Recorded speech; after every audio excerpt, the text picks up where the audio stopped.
You put him in the bag, then you carried the bag down into the basement? Yes. And you have a refrigerator in the basement? So at the end of March, so you put him in there, and then that was it? Well, I went down there like a couple of weeks ago, and I just got on my knees and prayed to him. And inside the broken freezer Azuradee France had been praying over for nearly 90 days was a secret she desperately wanted to keep hidden. When detectives arrived, they were stunned by the conditions of the home. But what they uncovered moments later was almost impossible to stomach. Damn.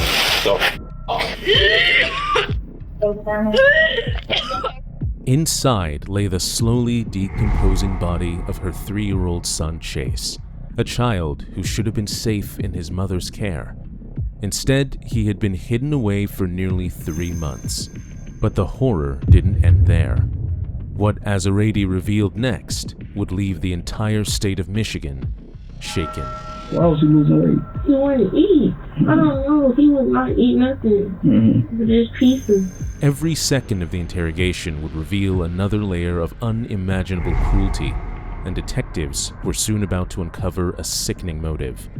But Chayce wasn't the only child trapped inside that house, and the deeper they looked, the more disturbing Azuradee's state of mind would become. It happened on June 24, 2022, when a frantic relative dialed emergency services, exposing a family's horrific secret. 911, what is the address of the emergency? Welfare check at 12765 Monta Vista Street. I got a complaint that a mother reported to her family that one of her children was given away at the hospital, and then that same adult, the same mother, told a neighbor that her family members had the children. Well, the family members went to the house and confronted the mother, and she will not give up the information where the child is, and there's a concern that the child is actually dead. How old is the child? 3 years old. There are 5 other children in that home as well. Responding Detroit police officers quickly arrived at the Monte Vista Street home in Michigan to conduct a welfare check, confronting Azuradee France on her front porch. Okay, what? I confess. What? What are you confessing to? What'd you confess to? I get my shoes, please. Okay, go get your shoes. What did your shoes? I'm scared. Don't. Listen. It was we got an accident. Listen. It was an accident. Listen. He was malnutrition and I was scared to take him. Okay, they knew. Where is he? In the basement in the fridge. I was scared. Okay, have a seat. Have a seat. Okay. I'm nervous. Where? I'm nervous. Where's the baby? I'm nervous. You said he in the basement refrigerator? Yes. I'm nervous. When did he pass away? How long ago? In March. Inside, investigators uncovered the skeletal remains of 3-year-old Chayce Allen, hidden in a freezer bag for 90 days. Directly above his body, his 5 siblings, ranging from 9 years old down to a 2-month-old infant, were forced to live in a cockroach-infested squalor, with nothing but alcohol in the kitchen. Police also found a 2-month-old infant severely neglected and unresponsive in a swing. This fractured household operated under an unstable family tree. Azuradee France was a mother of 6 children by multiple men. From a practical day-to-day caregiving standpoint, Chayce's biological father, Chayce Allen, was completely absent from his life. He wasn't living in the home, he didn't participate in raising him, and he was completely out of the picture while Azuradee France ran that household with her current boyfriend, Lamar Taylor. Lamar acted as a live-in father figure for Chayce and other siblings, but lived outside their home in his truck. Christopher Smith fathered another daughter, while the remaining children belonged to past relationships. Soon, Azuradee is captured and placed under arrest, stripped of her remaining children, and sealed inside a police cruiser. Excuse me. Yeah. Do my neighbors have to know? Do my neighbors? Man, listen, you're asking me a lot of questions. I'm nervous. I'm sorry. I got you. I know. I understand you're nervous. I apologize for that, but right now we don't know what's going on yet. I'm scared. I'm scared. Shut up. He's disgusting. I don't. I want to punch it in the face. In reality. What we signed up for, buddy? And now she's all fucking worried about it. Steve. Dude, Okay, if this don't stop knocking on the window, Yep, so call me. I'm gonna punch in the mouth. Sitting dry-eyed in the cruiser, her immediate priority centers entirely on social reputation management. She continuously repeats that she is scared, but that panic is completely self-centered. She shows absolutely zero remorse for her dead son and never once asks about the fate of her 5 surviving children. Her only true fear is local exposure. But this is just the beginning. Soon, she will be taken into the interrogation room, where her carefully crafted web of lies will face its ultimate test under the glare of homicide detectives. So, can you tell me how he Okay, he passed? He wasn't eating. Okay, he's blind and he medical issues, so he He's wasn't. blind and what else? He like wouldn't eat or anything. Like he needed special attention. Like first, he was having So there was other medical. So do you know the other medical? Seizures. So he had epilepsy or? Yes, and okay, so I tried to wake him up that morning, and he didn't wake up. He wasn't breathing or anything. So I laid him on the hallway floor, and I thought to myself, I said, what am I gonna do? I picked up my phone and I was finna call, but I was scared. So I just put him in the basement. So how long ago was that? The end of March. The end of March. Yes. So you're saying you woke up one morning and he was already dead? Yes. He died in his sleep? Yes, he had to because he wasn't breathing. I was about to wake him up. Where did he sleep? In the room with the kids. In a bed by himself, or? Yes. The kids was in my room and he was in there. By himself? Yeah. And he's how old? 3. And when you say he wasn't eating, were you trying to feed him? Yes, I was. I went and bought the powder from GNC, the weight powder. Protein powder? And I bought the insurance. I did everything I could. He wasn't eating. And I was you ever tried to take him to the doctor? I was scared. I was scared that they was going to take my other kids. I was so scared. So how long had he not been eating? A couple weeks. And you never took him to the doctor or anything to try to figure out what was going on? Because you were afraid they were going to take your other kids? Yes. As the interrogation begins, Azuradee immediately constructs a narrative in which Chayce's death was a tragic medical crisis beyond her control.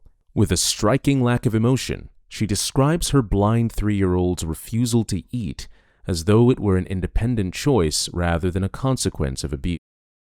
In forensic profiling, this reflects an externalization of guilt, portraying the victim as responsible while distancing herself from the outcome. Rather than challenging her story, the detective employs a passive baseline strategy, allowing her to commit fully to the natural death narrative and lock herself into details that can later be disproven. But that carefully crafted illusion quickly collapses when detectives turn to the adjoining interrogation room where Chayce's father figure and Azuradee's current boyfriend, Lamar Taylor, reveals the brutal reality of life inside the household. Has kind of had a little disagreement about whether or not to have the baby. Yes. And then she began to lie whether or not she was going to have an abortion. Exactly. She was telling me that the workers was about to help her, and I was trying to help her. I had money to help her. That was the case because she kept on saying she wasn't ready to have another baby. So I'm like, I will help you get the abortion. Just let me know whatever I need, how much I need. And she was saying, no, the worker's going to help me. It's okay. I will get it done. And then she lied then she said she was going to have the baby. Exactly. And then she lied about whether it was going to be a boy and a girl or a girl. And then she lied to you and told you that she worked out some type of private adoption or something. Yes. Told me that the lady who had sent us, I don't know, sent some money over and paperwork over just to come and get the baby when she had him in the hospital. So that's when you guys broke up? Basically, yes. We've been broke up. I was just... I mean, that's when you're like kind of gone. Exactly, yeah. And you said you went over, you were all like kind of staying on the east side. Yes. And then after your daughter was born, how old was she when you came back around? How old was your daughter after she was born? Well, that's when I came back around. So as soon as she was having the baby, you came back in April, around. Yeah. Okay. So for how many months do you think you were gone?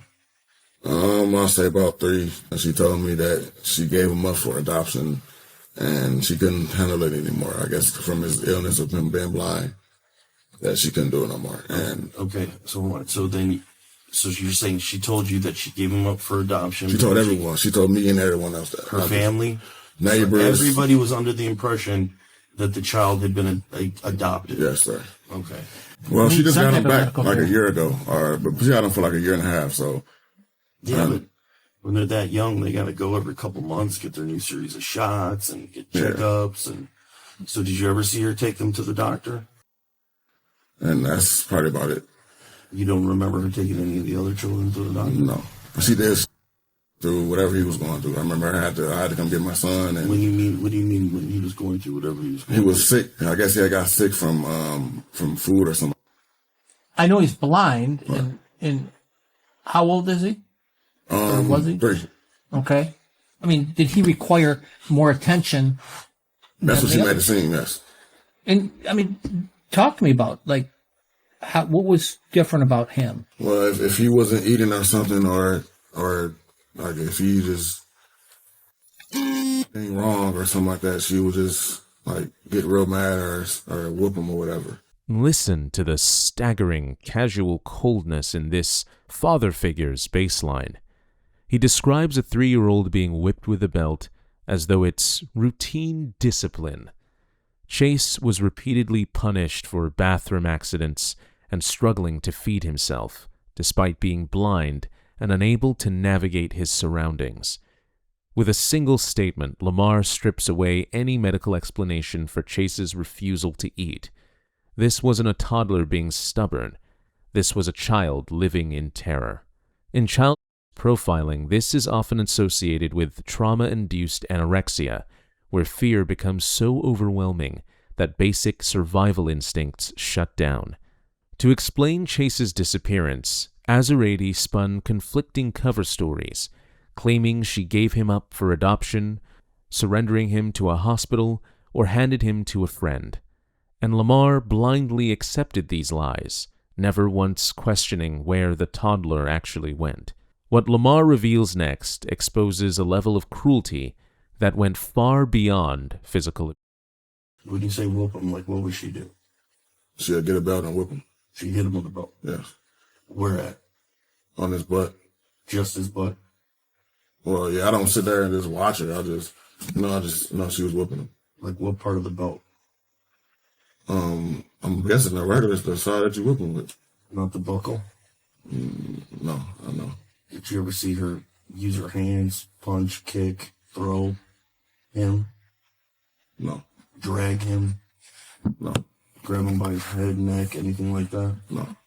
Did you ever see her lock him in the room? Yeah, she'd lock him in the room, yeah, because if I did come over there, that's where he used to be at in the room. So she would just lock him in the room. Yeah, she would say that he's in the room and whatever, and then. Now, what would it take for her to whoop on him? What would he do? I'm guessing when he either boo-boo something on the floor or do anything that was basically she wouldn't approve it, I guess. Did she have a short fuse when it came to him?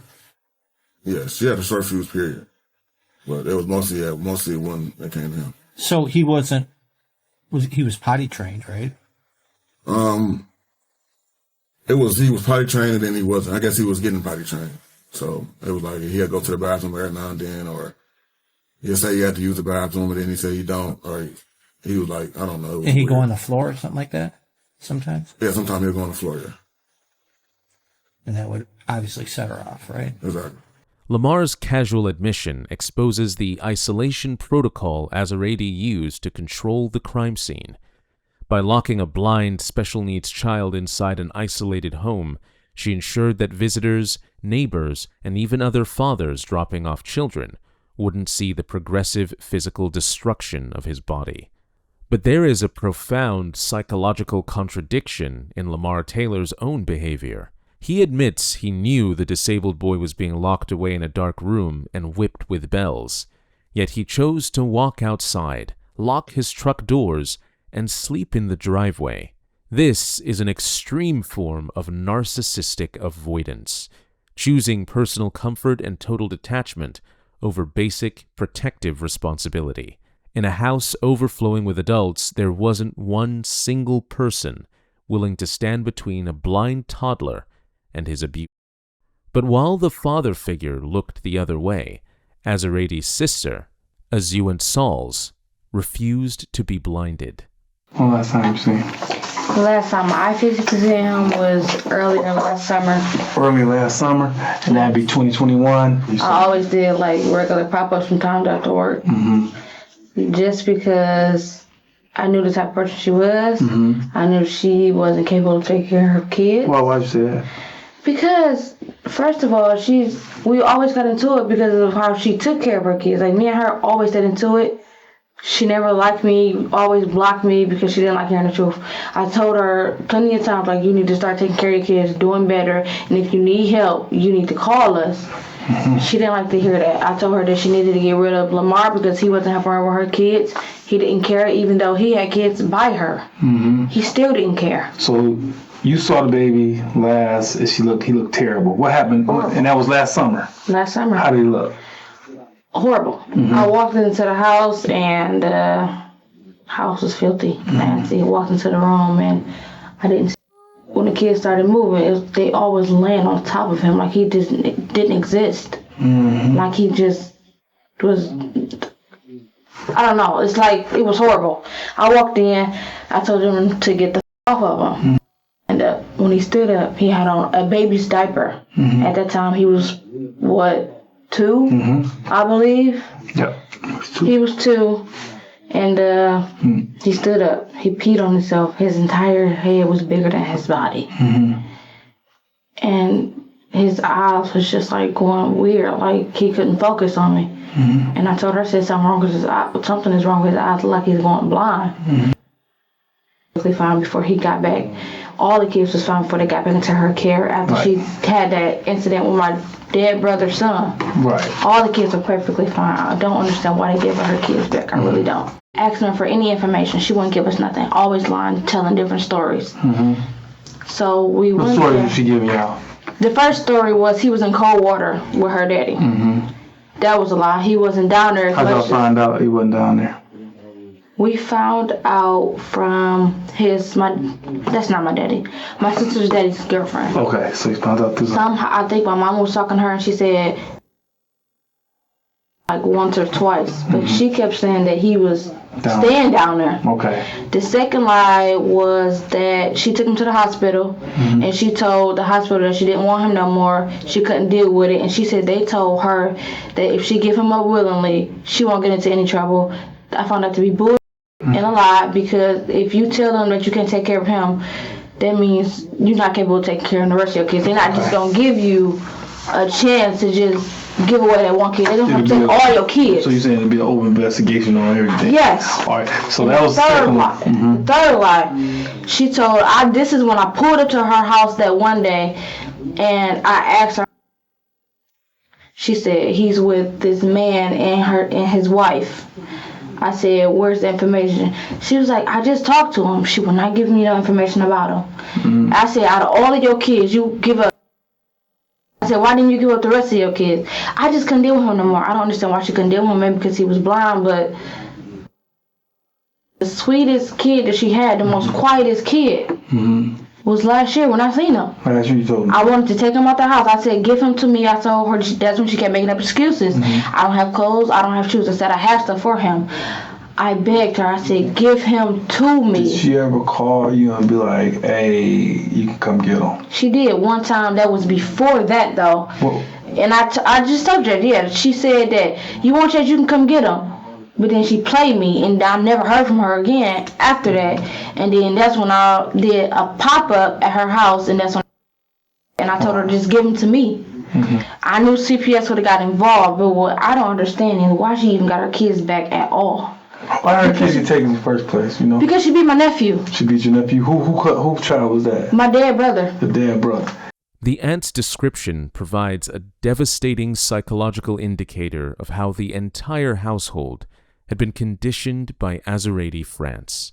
The other young children were literally living on top of Chayce as if he were an inanimate piece of furniture, proving that Azuradee had successfully dehumanized him in the eyes of his siblings. He was no longer treated as a brother. He was treated as an object that didn't exist. Imagine the sheer terror of his daily existence. Unable to see the world around him, Chayce's only gauge of humanity was the physical touch of the people in that house, and every single hand that reached out to him only brought pain. He was completely, utterly alone in a crowded room. Azuradee made unannounced visits, knowing Azuradee was unfit to care for a child after losing custody for her late brother's son. To the aunt, Azuradee's capacity for severe violence was an established, terrifying fact, a historical pattern that should have kept everyone on high alert. Yet, while the women in the family saw the danger coming, the men surrounding Azuradee built a wall of total denial. Lamar Taylor wasn't the only father figure attempting to detach himself from this toxic environment. To cross-examine the true reality of what happened behind closed doors, detectives next sat down with Christopher Smith, the biological father of another daughter inside the house. Unlike Lamar's cowardly claims of total ignorance while sleeping feet away in the driveway, Christopher's testimony exposes the sheer impossibility of missing Azuradee's escalating violence. Have you ever known Miss France to be violent? She got her moments. When you find out she doing all the lying, that's when she started getting violent. Like last year, he was losing weight. He wasn't eating or nothing like that. If he ain't eating, you ain't feeding him. You said that was last year. She told you he was losing weight and he wasn't eating. Yeah, this was about like last year. People get tired, man. Yeah, I know. She had some guy in the house making the tires. She wasn't focused on herself, her kids. She was so focused on this freaking dude, whatever his name Lamar is, my daughter talks about. I didn't even know it was a house because I was asking questions. Didi said nobody was in the house, just with them. Christopher Smith's observations prove the warning signs in this home weren't subtle. They were glaring alarms. His testimony also exposes the household's unstable structure. With 6 children fathered by multiple men and a revolving door of boyfriends, there was no unified protection for the kids. Some fathers ignored the abuse because the child wasn't theirs, while others, like Lamar, removed themselves from the chaos. The dysfunction extended to the family's finances. While the home lacked running water and the children deteriorated from starvation, alcohol remained readily available, revealing a mother whose priorities centered on addiction rather than care. And this is where the case shifts from a single parent to a devastating institutional failure. Azuradee was already on Michigan's Child Abuse and Neglect Central Registry and had previously lost custody of her children after a child abuse conviction. Yet the system returned the children. Family members repeatedly reported neglect and injuries, generating 13 complaints, but only 6 were fully investigated. In one case, a CPS worker closed a report without ever seeing Chayce. Armed with the knowledge that both the family and the state knew exactly what she was capable of, detectives returned to the interrogation room. Their focus is no longer on why Chayce died, but on how Azuradee attempted to cover it up. Okay, I found one of the play bags and I put him in like a laundry bag? Yep, and then I walked him downstairs and put him in the basement, but I wasn't... So you put him in the bag first? Yes. Upstairs? In the hallway. You put him in the bag, then you carried the bag down into the basement? Yes. And you have a refrigerator in the basement? A freezer. Is it like a? It was there when I moved there. So at the end of March, so you put him in there, and then that was it? Yes. You never checked, you never tried to move the body, you never tried to do anything with it? No, I went down there like a couple of weeks ago and I just got on my knees and prayed. When did you discover that the refrigerator wasn't working? Last week. Last week? Yes. So when you initially put him in there, the refrigerator was working? Yes, it was. I did not feed him or anything. He just wouldn't eat. He wasn't eating. Like, I did call my dad and say, Dad, he's not eating. I don't know what to do. And they did tell me to take him to the hospital, and I didn't listen. So since March, none of your family members or anybody have asked like where he's at or anybody, and I kept lying and saying he was with someone.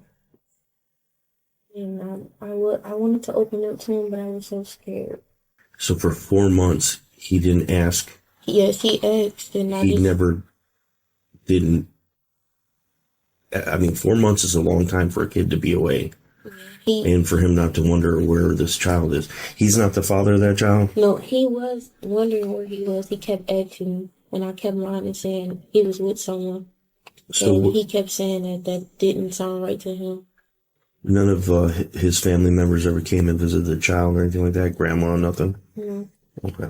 Azuradee details stuffing her 3-year-old child into a plaid laundry bag with the same cold, mechanical vocabulary one would use to describe discarding household trash.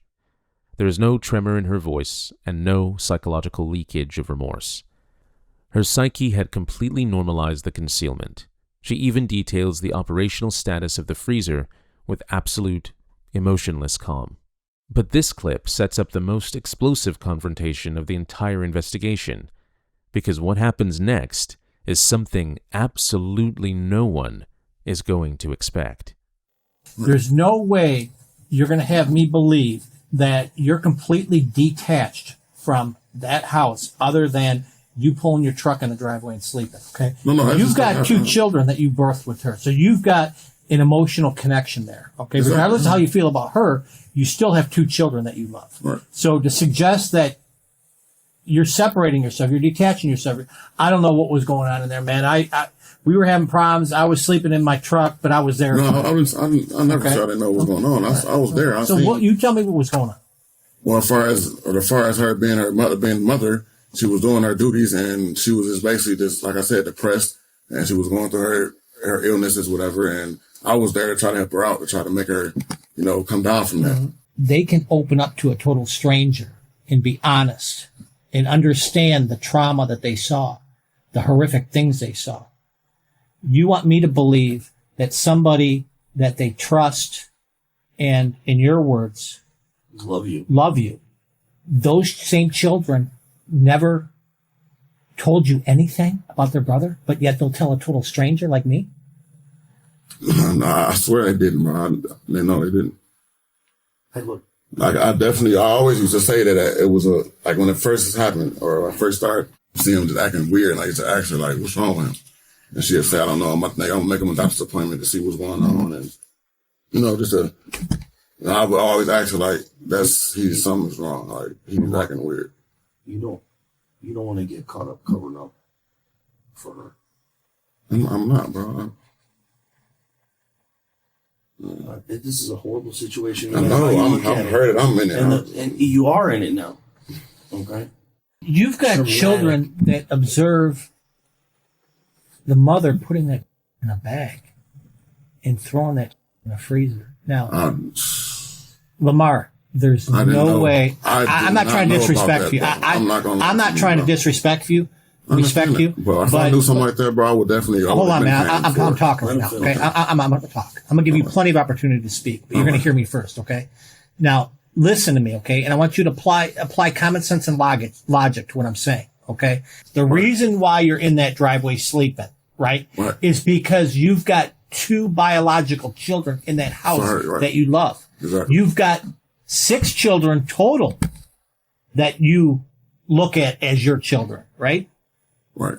To a certain extent. Because they certainly look at you as a father figure, right? My baby, okay. So it's not about parking in a driveway and falling asleep because you got no other place to sleep. Okay. You're there because of the relationship you have with the mother and the children. Right. So you could have slept in your mom's driveway. The easy thing to do is sit there across from this table and just detach yourself. I don't know what the hell was going on inside that house. Okay, those kids. Bro, I'm not gonna lie. I'm just nervous at the point. I never. What did I talk to you about? Just tell the truth, man. You gotta be honest, because what's gonna happen is nobody's gonna believe that you don't know anything, and you're gonna look like a fucking liar instead of looking like a man that's telling the truth. And so we can, get on this. Like I said, I didn't know. I really for the just when she told me that he was in adoption or he was getting adopted. That's just the honest truth. But as far as her, like, the depression she was going through, yes, she did whoop on him a lot. And she did basically showed him like a lot of hate, basically. Okay. And like, yeah, it was a lot. And I used to tell her a lot, like, you got to stop doing that. And that was another reason why I left, because there was just too much going on. I'm like, The detective's tactic here is a masterclass in shattering narcissistic detachment. Lamar portrays himself as an innocent bystander who slept in the truck to avoid legal responsibility, but the detective confronts him with a brutal truth. 2 young children are telling police how they watched their mother wrap their brother's body in a bag. Because while Azuradee admits the physical act of moving the body, detectives discovered something far more sinister. She didn't do it alone. She forced her young, starving children to watch and participate. She didn't just rob Chayce of his life, she literally shattered the innocence of every other child in that room.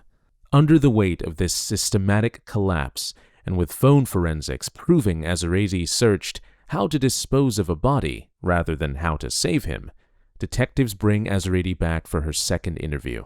They are no longer asking questions, they are demanding the truth. And here, the mask falls off entirely.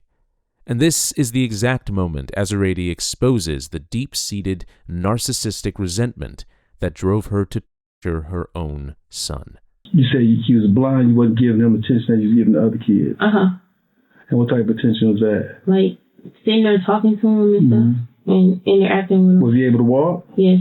Was he able to talk? So he's able to walk, talk, tell you what he wants, everything like that? So you just couldn't see? No. So all you had to do was help him around? And I felt bad. What you felt bad for? Because I wasn't interacting with him. Why? I mean... It's come on, just why? It's different to me. He was blind and I Did you like that he was blind, or you didn't like he was blind? No. So you didn't like that he was blind? It bothers me. Why? It was bothering me. Why? What type of bother? Like, I sit there and cry, and I asked God why did he become blind. He couldn't do nothing anymore. Like, when I got him back, he was doing stuff, playing, but when he got blind, it's like... So, you scared they was going to take him, so you let him just not eat and stuff? No, he was eating, but it's like, I don't know what happened that morning. He didn't wake up. All right, we ain't got there yet. Okay. We ain't got there yet. This is the psychological core of the entire case. Azuradee explicitly states, "It bothers me." In the twisted economy of her mind, Chayce's blindness was an insult to her ego. She didn't target him because he was unruly. She targeted him out of pure resentment for his vulnerability.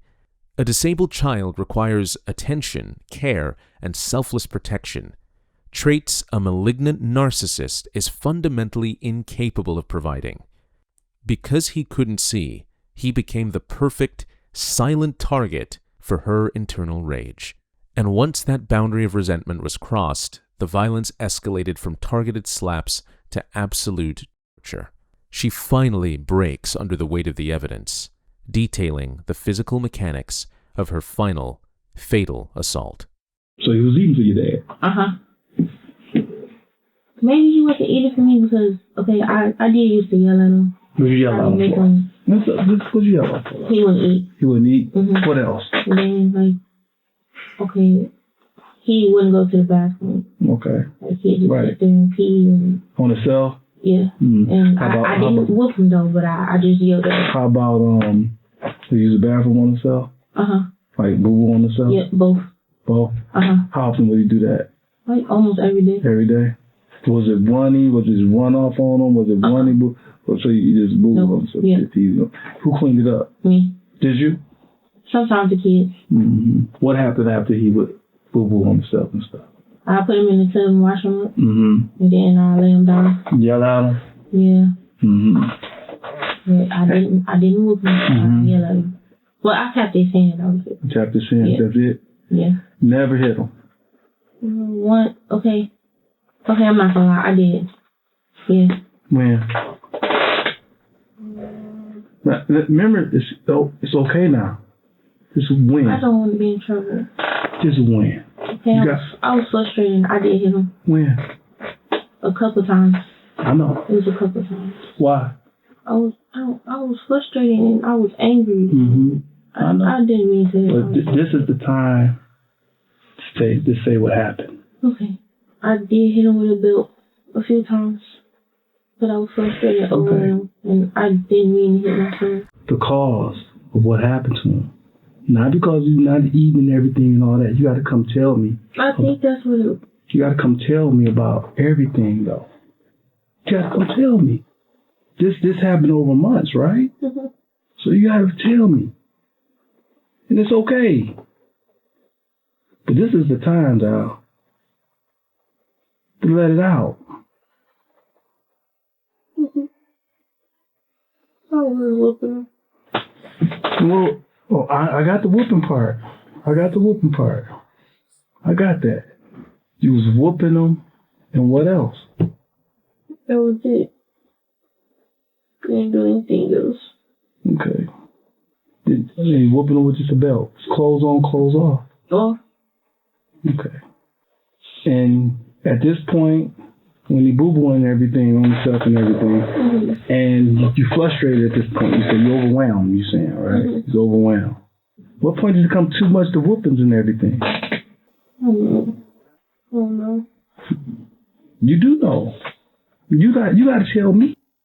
I'm just nervous. Don't be nervous.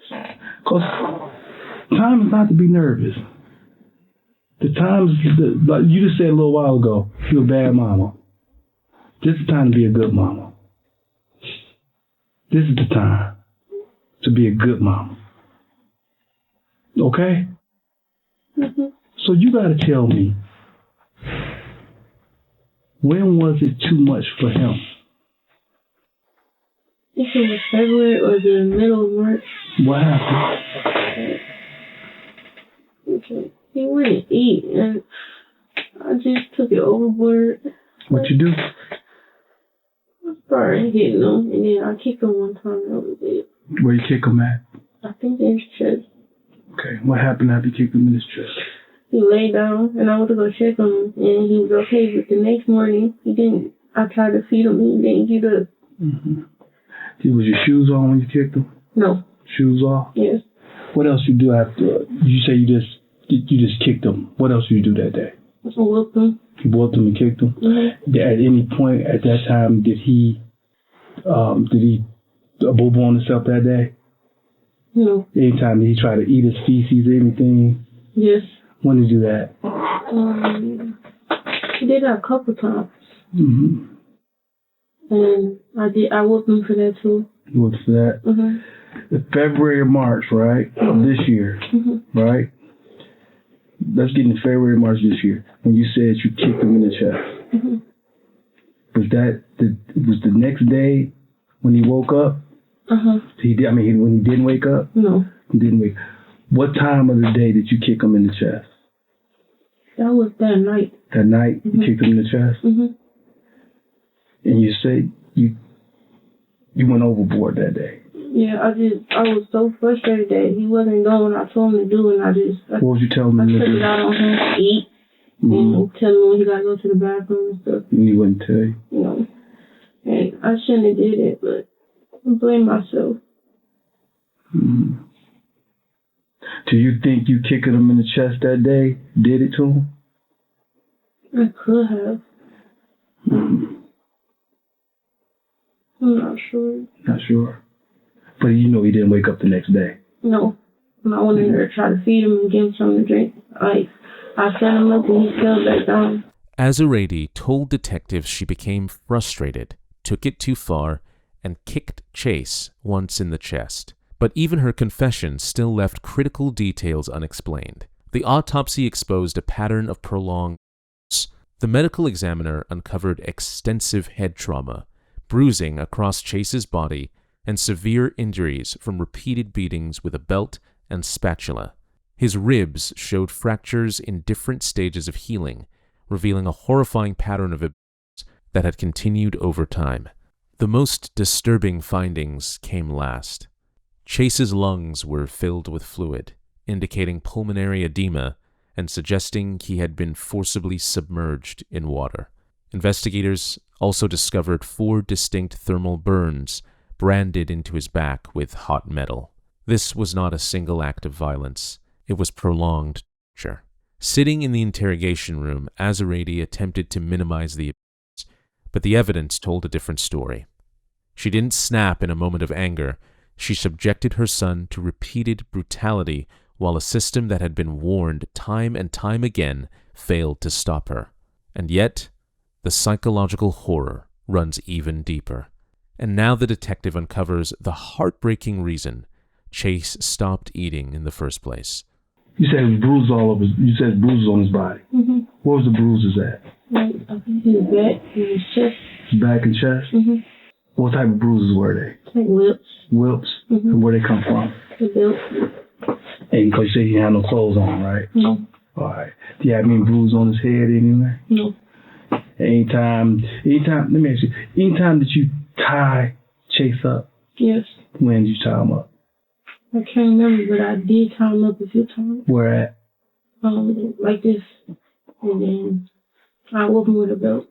So you tie his arms up, then whooped him with a belt? Mm-hmm. Okay.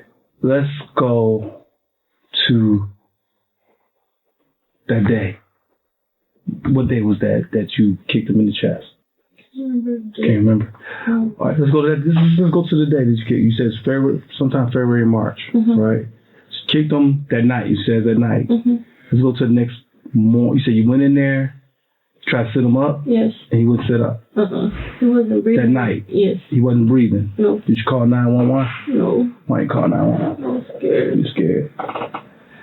Did any other kids see this? Started crying, and they said they didn't want to get took away from me. Mm-hmm. And I told them that I was going to take care of it, and I shouldn't have. Mm-hmm. And what did you do to take care of it? I put them in a bag and put them downstairs. Where at? In the refrigerator. The refrigerator? Well, it was a freezer. It was a freezer? It went out. Okay. And that happened, what months was that? In the March. In the March? But you wasn't whooping them like you would whoop Chayce. No. Why is that? I didn't. It just felt different. He wasn't doing what I asked him to do, and I understand he was blind. Mm-hmm. I never had a blind child before, and I didn't have any help. Let me ask you this serious question. Did you not? You didn't want him? So why? It felt different. So my dad wasn't supposed to bring him back to me. So your dad's supposed to keep him? Yes. And why didn't you keep him? I told my dad it was overwhelming for me. I told everybody. So why wouldn't you just say, I don't want this one? Because I felt like if I said that, they was gonna take all of them. Oh, okay. That's what you thought? Yes. All right. So you treated you treated him different than you just didn't want this child. And because you blind. Up to you, and because you didn't want him, what did you do? I whooped him. Yeah. Okay. And for several months, you would say? Yes. How many months would you say you breathe? 3 or 4. Mm-hmm. And did the kids observe? Yes. Do you think you ultimately killed? No, I don't think I could have, but I don't think I did. You don't think him all those months did something to him? Yes. You don't think kicking him in the chest that day did something to him? That's a yes? Yes. All right. Because all he was blind. He didn't have no other medical conditions, right? No. He wasn't autistic, right? No. No mental illnesses, right? No. He didn't have nothing wrong with his body, the doctor's saying, right? No. So he breathed okay, no asthma, no nothing like that, right? No. And why do you think he wasn't eating? Because of me. Why? I was whooping him and stuff. He just felt frustrated. He gave up. Did you feed him? Yes, did you try to feed him? Yes, did you keep food away from him? No, I fed him. You fed him? Yes, I did. He lost weight. He lost about a lot of weight with you, though, right? Yes. Why was he losing weight? He wouldn't eat. I don't know. He would not eat nothing. But just pieces. And I felt like he did that because I was whooping him. He didn't want to eat. Okay. You said you put him in that bag? In a laundry bag. And took him in the basement. And that was it. That was it? Okay. In this chilling admission, the entire mystery of his starvation is solved. Chayce Allen didn't lose weight from an illness. He was a blind 3-year-old child locked in a room who realized that the only time his mother interacted with him was to inflict agonizing pain. His mind made the tragic, ultimate connection. If I open my mouth to eat, I will be beaten. He chose to waste away into a skeleton because starvation was less terrifying than his mother's hands. When the detective drops the final hammer, asking her directly, "Do you think you ultimately killed him?" France can only utter a detached, indifferent phrase. "I could have." Any normal human psyche would be crushed by the weight of this horror. You would expect a mother facing the reality of her actions to spend her days in a jail cell consumed by remorse. But a monster doesn't change its stripes. While her son's body lay forgotten in the dark, she couldn't even muster a single tear. Even when locked away awaiting trial, she gave birth to another baby behind bars, a child immediately stripped from her custody by the state. Yet, her tone on the prison phone shows zero remorse for the family she shattered or the newborn she just lost. Listen to this recording, a clip that exposes the absolute, unfixable vacuum of her soul. Hello? Hello? Yeah. I just got out the hospital. Again, did you say that you supposed to be going in tomorrow? I had the baby yesterday. Oh, you already had the baby? Yeah, I was in there since Friday. Oh, damn. She was born at 8:04 yesterday. You had a girl, did you? Yeah, she's 10 pounds. So what's her name and come and get her? I don't know. They didn't even. As soon as I pushed her out, they took her. They asked for my auntie number, and that was it. In July 2024, to escape the threat of a first-degree felony murder conviction and a guarantee of life without parole, Azuradee France accepted a plea deal, pleading guilty to 1 count of second-degree murder. The judge sentenced her to 35 to 60 years in prison. She will remain behind bars until she is an old woman, stripped forever of the children she viewed as disposable property. Meanwhile, Chayce's biological father, Chayce Allen, acting on behalf of his son's estate, has launched a massive federal lawsuit against the 13 Michigan CPS workers whose gross negligence allowed this blind child to remain in her custody despite 13 explicit alarms. 13 cries for help, and the system shut the door on him every single time. Chayce Allen lived his short life in a world of complete darkness, surrounded by adults who either targeted him with hatred or looked away out of convenience. But his story stands as a brutal reminder of what happens when a system ignores the vulnerable.